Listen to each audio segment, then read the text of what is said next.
If this report is true, what do you make of it?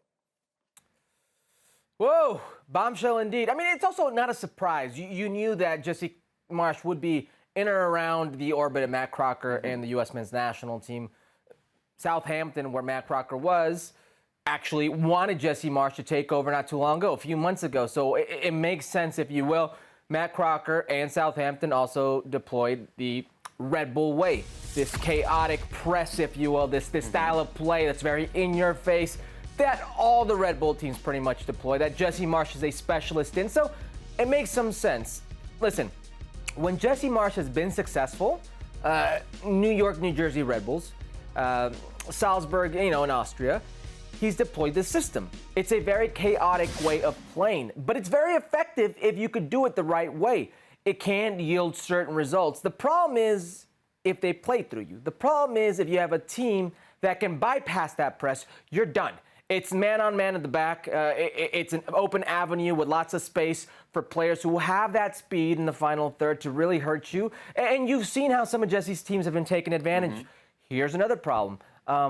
Imagine, because we've seen it with Jesse Marsch, it didn't work so well at RB Leipzig when he got the chance at RB Leipzig, and it didn't work so well at Leeds when he got the chance at the Premier League at Leeds. So imagine this. You have a specialist of a coach who deploys a certain system, and now you're going to ask some of your best players who may not be catered to that system to adapt to said system. Players like Christian Pulisic, players like Giovanni Reina. Imagine a Ricardo Pepi or a Folarin Balogun, if he does commit to the U.S. men's national team, having to play in that system.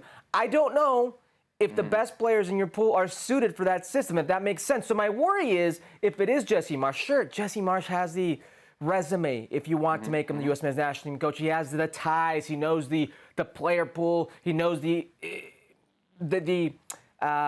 way of the American player, et cetera, the sphere, the culture, everything we keep hearing, these trigger words. He knows all that. My worry here is there's no plan B. My worry here is Jesse Marsch doesn't know how to play a different way. So there is no World Cup qualifying.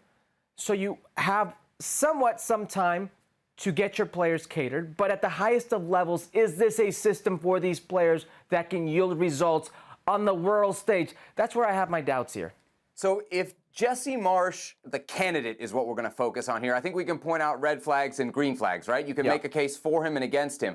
I think what's interesting for me is if we were to take this reporting at face value, Herc, for me it would be very worrisome, and that comes down to the timing, right? Like, Matt Crocker just took this job. We know he's not going to take it full-time until the beginning of August. So the fact that there's not only a leading candidate, but somebody, Herc, who, as the reporting says, remains the leading candidate, for me puts into doubt whether Matt Crocker is actually the guy calling the shots. And that's problematic for two reasons. One, I think he's capacitated to be the guy to make this decision, at least more than anybody at U.S. Soccer. And the other point is we want transparency, right? Especially after what happened in 2018 and the hiring of Greg Berhalter. You want to know that U.S. Soccer has done not just a transparent search, but a thorough search. Herc, I think those two things, if this is true, that Jesse Marsch is already effectively like in the driver's seat for this job, that doesn't give me a lot of confidence that they've done it right or that they've indeed done it that differently than the last time around. Well, remember Matt Crocker during this interview campaign that he went on with various different outlets,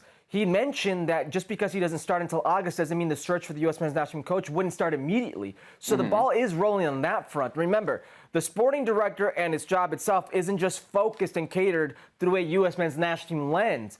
But there is a situation right now where there's a few tournaments in the summer that are creeping creeping up on you very quickly. So if you're Matt Crocker and U.S. Soccer, it behooves you to do your due diligence and try to get somebody in as soon as possible.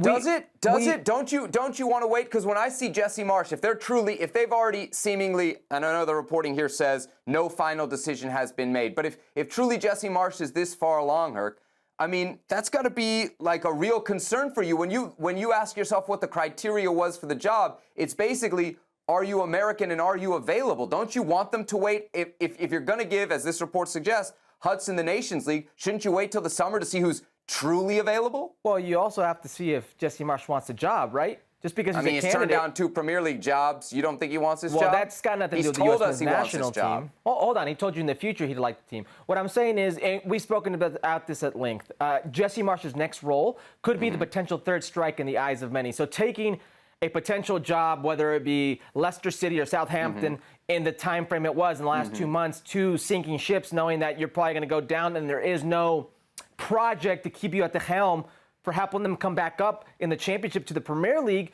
You don't want that third strike. So that's neither here nor there with Jesse Marsch. But what I'm trying to tell you is Jesse Marsch may be the candidate for U.S. soccer. It doesn't mean Jesse Marsch wants the job. I'm not saying that's the case. There are certain things here you can't rule out. I'm not saying Jesse Marsch should or should not be a candidate. I'm just saying I don't see a problem with them fielding or feeling out Jesse Marsch.